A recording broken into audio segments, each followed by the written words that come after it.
Easy বিজ্ঞান বইয়ে এই পর্বে আমরা পঞ্চম অধ্যায়ের বোর্ড অ্যানালাইসিসগুলো দেখবো, মানে হচ্ছে পঞ্চম অধ্যায়ের কোন কোন টপিকস থেকে বেশি প্রশ্ন করা হয়ে থাকে।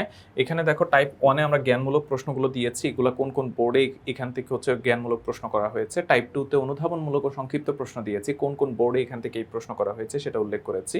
আর এছাড়াও হচ্ছে বাকি টপিকসগুলোকে আমরা মোটামুটি হচ্ছে 4টা টাইপসে ভাগ করেছি। তো এরপরে দেখো এখানে হচ্ছে টাইপ 1-এ তো আমরা সংক্ষিপ্ত প্রশ্ন বা জ্ঞানমূলক সংক্ষিপ্ত প্রশ্নগুলো দিয়েছি। এর মধ্যে দেখো এই যে আলোর প্রতিসরণ কাকে বলে, তারপর হচ্ছে ফোকাস দূরত্ব কাকে বলে, লেন্সের ক্ষমতা কাকে বলে, লেন্স কাকে বলে, এই প্রশ্নগুলো খুব গুরুত্বপূর্ণ। তারপরে স্পষ্ট দৃষ্টির ন্যূনতম দূরত্ব বলতে কাকে বলে, এই প্রশ্নগুলো খুব গুরুত্বপূর্ণ। এর বাহিরে হচ্ছে আমাদের দেখো এখানে আলোর প্রতিসরণাঙ্ক কাকে বলে বা আলোর প্রতিসরণের দ্বিতীয় সূত্রটি লেখো, এই প্রশ্নগুলো এখান থেকে এসে থাকে, তোমরা এগুলো একটু ভালো করে পড়লেই হয়ে যাবে। তারপরে টাইপ 2-তে অনুধাবনমূলক প্রশ্ন, এখানে দেখো নিরাপদ ড্রাইভিংয়ে দর্পণের ভূমিকা ব্যাখ্যা করো।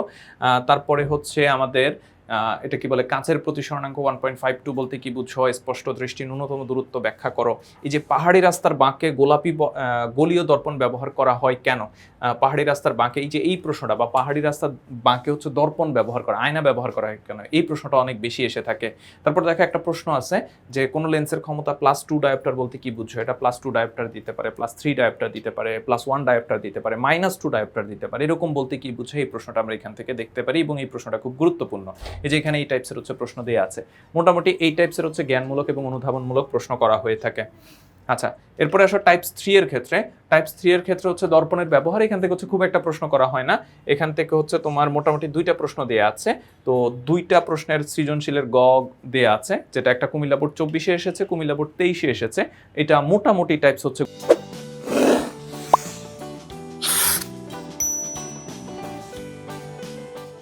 গুরুত্বপূর্ণ, খুব একটা প্রিপারেশন এটার ক্ষেত্রে প্রয়োজন হবে না। আলোর প্রতিসরণ থেকে আমাদের মোটামুটি হচ্ছে কয়েকটা প্রশ্ন দেয়া আছে।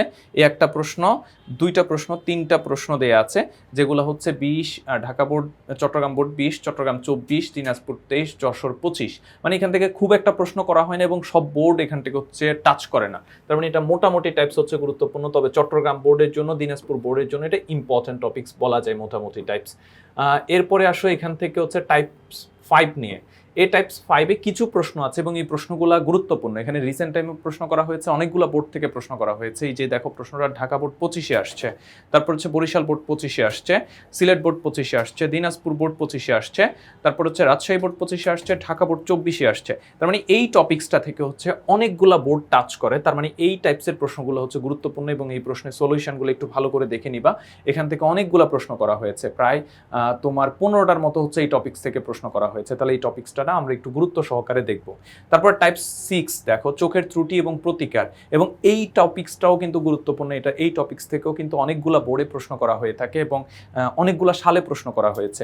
আমরা গুরুত্বপূর্ণ টপিকস বলতে সেই টপিকসটাকে আমরা বুঝবো যে টপিকস হচ্ছে বিভিন্ন বোর্ডে প্রশ্ন করা হয় এবং বারবার প্রতি বছরগুলোতে প্রশ্ন করা হয়ে থাকে, সেই টপিকসটাকে আমরা গুরুত্বপূর্ণ দেখব। সেম টপিকস হচ্ছে টাইপস 5 এবং হচ্ছে টাইপ 6।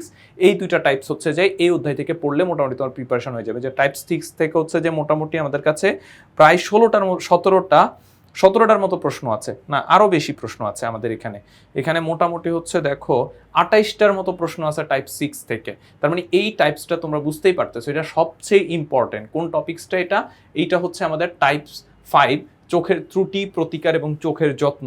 এখান থেকে প্রায় সময় সৃজনশীল করা হয়ে থাকবে, সুতরাং যেই বোর্ডের হও না কেন এই টপিকসটা একটু ভালো করে পড়বে। তাহলে এই সাজেশনটা তুমি যদি হচ্ছে লিখিত আকারে পাও বা পেতে চাও বা হচ্ছে ভালো করে একটু দেখতে চাও, তাহলে হচ্ছে ইজি বিজ্ঞান বইয়ের মধ্যে আমরা খুব সুন্দর করে এটা প্রেজেন্ট করেছি, সেখান থেকে দেখতে পারো এবং সেখানে এর মধ্যে কিন্তু সলিউশনটাও তোমরা পেয়ে যাবে।